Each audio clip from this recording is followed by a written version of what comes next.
ತುಮಕೂರಿನ ಶ್ರೀನಗರದಲ್ಲಿ ಶ್ರೀ ಕೃಷ್ಣ ಕಾಲೇಜಿನ ಹಳೆಯ ವಿದ್ಯಾರ್ಥಿಗಳ ತಂಡದ ವತಿಯಿಂದ ಸದ್ಭವನ ಫೌಂಡೇಶನ್ ಉದ್ಘಾಟನಾ ಸಮಾರಂಭ ಹಮ್ಮಿಕೊಳ್ಳಲಾಗಿತ್ತು.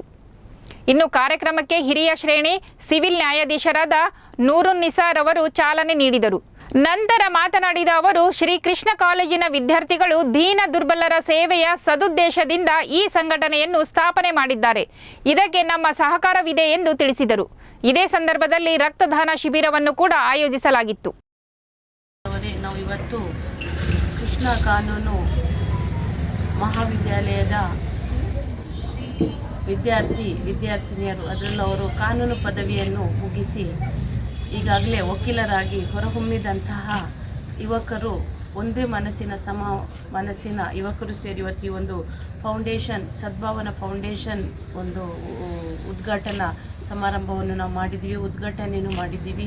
ಈ ಒಂದು ಫೌಂಡೇಶನ್ ಉದ್ಘಾಟನೆ ಮಾಡುವ ಮುಂಚೆ ಅವ್ರ ತಂಡ ನನ್ನಲ್ಲಿಗೆ ಬಂದು ಬಹಳಷ್ಟು ಚರ್ಚೆಗಳನ್ನು ಮಾಡಿತ್ತು. ಆಗ ನನಗೆ ತುಂಬ ಖುಷಿಯಾಗಿತ್ತು. ಯಾಕೆ ಹೇಳಿದರೆ, ಇವತ್ತು ನಾವೇನು ನೋಡ್ತೀವಿ, ಯಾವುದೇ ಒಂದು ವಿದ್ಯಾರ್ಥಿನಿಯಲ್ಲಿ ಸಂಬಂಧಪಟ್ಟ ಒಂದು ಪದವಿಯನ್ನು ಗಳಿಸಿದ ತಕ್ಷಣ, ಯಾವುದೇ ಒಂದು ಡಿಗ್ರಿ ಮಾಡಿದ ತಕ್ಷಣ ನಾವು ಸಾಧನೆ ಮಾಡಿ ಆಯಿತು, ನಾವೆಲ್ಲವನ್ನು ಕಲಿತು ಆಯಿತು, ಇನ್ನೇನು ನಾವು ಕಲಿಯೋಕ್ಕಿಲ್ಲ ಎಂಬ ಒಂದು ಅಹಮನ್ನು ನಾವು ಕಾಣ್ತೇವೆ.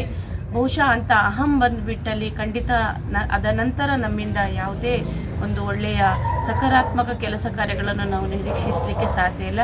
ಆದರೆ ಇವರೆಲ್ಲ ಆ ಒಂದು ಯುವಕರು ನನ್ನ ಕಚೇರಿಗೆ ಬಂದು ನಾವು ಹೀಗೆ ಒಂದು ಸದ್ಭಾವನಾ ಫೌಂಡೇಶನ್ ಅಂತ ಪ್ರಾರಂಭ ಮಾಡ್ತೀವಿ. ನಾನು ಕೇಳಿದ್ದು, ಏನು ಅದರದ್ದು ನಿಮ್ಮ ದೇವೋದ್ದೇಶಗಳು ಏನು ಅಂತ ಕೇಳಿದಾಗ ಅವ್ರು ಹೇಳಿದರು, ಮೇಡಮ್, ನೊಂದವರಿಗೆ, ಕಷ್ಟದಲ್ಲಿರುವವರಿಗೆ ನಾವು ಸಹಾಯ ಮಾಡಬೇಕು, ಎಲ್ಲ ರೀತಿಯಲ್ಲೂ ಕಾನೂನಾತ್ಮಕವಾಗಿ ಅವರಿಗೆ ಅದೇ ರೀತಿ ಸಾಮಾಜಿಕವಾಗಿ, ರಾಜಕೀಯವಾಗಿ ಯಾವ ರೀತಿಯ ಸಹಾಯ ಸಹಕಾರ ಬೇಕು ಅದೆಲ್ಲ ನಾವು ಮಾಡಬೇಕು ಅಂತ ಒಂದು ಭಾವಿಸಿ ಒಂದು ಫೌಂಡೇಶನ್ ಪ್ರಾರಂಭ ಮಾಡ್ತಿದ್ದೀವಿ ಅಂತ ಹೇಳಿದರು. ಅದಕ್ಕೆ ನಾನು ಒಪ್ಪಿಗೆ ಸೂಚಿಸಿದೆ. ನಮ್ಮ ಜಿಲ್ಲಾ ಕಾನೂನು ಸೇವಾ ಪ್ರಾಧಿಕಾರದಿಂದ ನಿಮಗೆ ಎಲ್ಲ ರೀತಿಯ ಸಹಾಯ ಮಾಡುವುದಾಗಿ ನಾನು ಸಹ ಅವರಿಗೆ ಆಶ್ವಾಸನೆ ನೀಡಿದ್ದೇನೆ. ಈಗ ಇವರೆಲ್ಲರೂ ಯುವಕರು ಸೇರಿ ಇವತ್ತೊಂದು ಒಳ್ಳೆಯ ಶುಭ ಕಾರ್ಯ ಪ್ರಾರಂಭ ಮಾಡಿದ್ದಾರೆ. ಅದರ ಪ್ರಥಮ ಸ್ವರೂಪಿಯಾಗಿ ಇವತ್ತು ರಕ್ತದಾನ ಶಿಬಿರ ನಡೀತಾ ಇದೆ.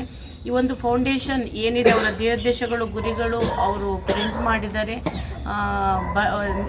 ಕಷ್ಟದಲ್ಲಿರುವವರಿಗೆ, ಆರ್ಥಿಕವಾಗಿ ತೊಂದರೆಯಲ್ಲಿರುವವರಿಗೆ, ಅಥವಾ ಗ್ರಾಮೀಣ ಭಾಗದ ಜನರಿಗೆ, ಬಡವರಿಗೆ, ಹಿರಿಯ ನಾಗರಿಕರಿಗೆ, ಅಂಗವಿಕಲರಿಗಿರ್ಬೋದು, ಅಥವಾ ಯಾವುದೇ ರೀತಿಯಿಂದ ಆರ್ಥಿಕವಾಗಿ ಬಲಹೀನರಾಗಿದ್ದು ಬೇರೆ ಬೇರೆ ಇಲಾಖೆಗಳು, ಸರ್ಕಾರಿ ಅಥವಾ ಸರ್ಕಾರೇತರ ಇಲಾಖೆಗಳಿಂದ ತಮಗೆ ಸಿಗುವಂಥ ಹಕ್ಕು ಸವಲತ್ತುಗಳನ್ನು ಪಡೀಲಿಕ್ಕೆ ಅವರಿಗೆ ಆಗ್ತಾ ಇಲ್ಲ, ಅಲ್ಲಿ ತನಕ ತಲುಪಲಿಕ್ಕೂ ಅವರಿಗೆ ಕಷ್ಟ ಸಾಧ್ಯ ಇದೆ. ಕಾನೂನು ಕಚೇರಿಗಳು ಇರ್ಬೋದು, ಪೊಲೀಸ್ ಠಾಣೆ ಇರ್ಬೋದು, ನ್ಯಾಯಾಲಯಗಳಿರ್ಬೋದು, ತಾಲೂಕು ಕಚೇರಿ, ಜಿಲ್ಲಾಧಿಕಾರಿಗಳು, ಬೇರೆ ಬೇರೆ ತಹಶೀಲ್ದಾರ್ ಕಚೇರಿ, ರೆವೆನ್ಯೂ ಇಲಾಖೆಗಳಿರ್ಬೋದು, ಕೆಲವೊಮ್ಮೆ ಸರ್ಕಾರಿ ಅಥವಾ ಅರೆ ಸರ್ಕಾರಿ ಅಥವಾ ಖಾಸಗಿ ಸಂಸ್ಥೆಗಳೆಂದು ಕೆಲವೊಂದು ಸೌಲಭ್ಯಗಳು ಅವರಿಗೆ ಸಿಗುವಂಥ ಹಕ್ಕುಗಳು ಸಿಗಬೇಕಾಗಿರುತ್ತೆ.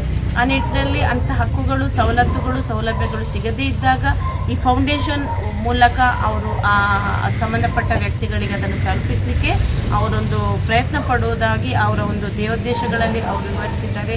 ಖಂಡಿತವಾಗಿ ಅವರು ಅದನ್ನು ಮಾಡ್ತಾರೆ ಅಂತ ನನಗೆ ಒಂದು ಒಳ್ಳೆಯ ನಂಬಿಕೆ ಇದೆ. ಯಾಕೆ ಹೇಳಿದರೆ, ನಾನು ತುಮಕೂರಿಗೆ ಬಂದು ಇಲ್ಲಿ ತಿಪ್ಟೂರಲ್ಲಿ 1 ವರ್ಷ, ಅದೇ ರೀತಿ ತುಮಕೂರಲ್ಲಿ ಸುಮಾರು 1.5 ವರ್ಷಗಳಾಯಿತು. 1.5 ವರ್ಷಗಳಿಂದ ನಾನು ಕೃಷ್ಣ ಕಾನೂನು ಮಹಾವಿದ್ಯಾಲಯದ ಎಲ್ಲ ಒಂದು ಕಾರ್ಯಚಟುವಟಿಕೆಗಳನ್ನು ನಾನು ವೀಕ್ಷಿಸ್ತಾ ಬಂದಿದ್ದೇನೆ. ಅಲ್ಲದೆ ಅವರು ತಮ್ಮೆಲ್ಲ ಚಟುವಟಿಕೆಗಳಿಗೆ ನನ್ನನ್ನು ಒಂದು ಸಕ್ರಿಯವಾಗಿ ನನಗೆ ಭಾಗವಹಿಸಲಿಕ್ಕೆ ಅವರು ಅವಕಾಶ ಮಾಡಿಕೊಟ್ಟಿದ್ದಾರೆ.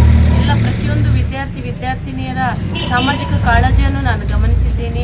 ಅವರು ಅದಲ್ಲದೆ ನಮ್ಮ ನ್ಯಾಯಾಂಗ ಇಲಾಖೆಯಿಂದ, ನಮ್ಮ ಜಿಲ್ಲಾ ಕಾನೂನು ಸೇವಾ ಪ್ರಾಧಿಕಾರದಿಂದ ನಾವು ಗ್ರಾಮೀಣ ಭಾಗದಲ್ಲಿರ್ಬೋದು ಅಥವಾ ಬೇರೆ ಬೇರೆ ಇಲಾಖೆಯಲ್ಲಿರ್ಬೋದು, ಬೇರೆ ಬೇರೆ ಒಂದು ಕರ್ತವ್ಯದಲ್ಲಿ ಬೇರೆ ಬೇರೆ ನಮ್ಮ ಜಿಲ್ಲಾ ಕಾನೂನು ಸೇವಾ ಪ್ರಾಧಿಕಾರದ ಕಾನೂನಾತ್ಮಕ ಹಾಗೂ ಕಾನೂನಾತ್ಮಕವಲ್ಲದ ಎಲ್ಲ ರೀತಿಯ ಕಾರ್ಯಚಟುವಟಿಕೆಗಳಲ್ಲೂ ಸಹ ಅಲ್ಲಿಯ ವಿದ್ಯಾರ್ಥಿನಿಯರು ನಮ್ಮಲ್ಲಿ ಅರೆಕಾಲಿಕ ಸ್ವಯಂ ಸೇವಕರಾಗಿದ್ದಾರೆ.